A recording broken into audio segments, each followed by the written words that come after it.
रायगड, नवी मुंबई परिसरातील ताज्या घडामोडी पाहण्यासाठी आमच्या आपल्या महाराष्ट्र या न्यूज चॅनलला सबस्क्राइब करा आणि बेल आयकॉन दाबायला विसरू नका।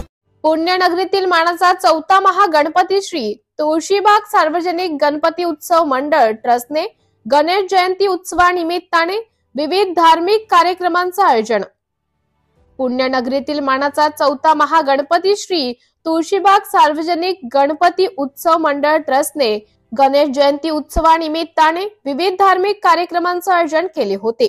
गणेश याग पूना फ्लाइंट स्कूल मधील अंध विद्यार्थिनींनी अथर्व शिष्य पठण केले। तसेच नगर विकास राज्य मंत्री माधुरीताई मिसाळ यांनी पारंपरिक गणेश उत्सवात महिला कार्यकर्त्यांसोबत सहभाग घेतला। तसेच भाविकांची प्रचंड गर्दी बाप्पाच्या दर्शनासाठी झाली होती। तसेच मंडळाचे अध्यक्ष विकास पवार, उपाध्यक्ष विनायक कदम, कोषाध्यक्ष नितीन पंडित आदी सह भाविक मोठ्या संख्येने उपस्थित होते। आपला महाराष्ट्र 24 साठी Sunil Thakur, Pune. Subscribe now and press the bell icon. Never miss an update.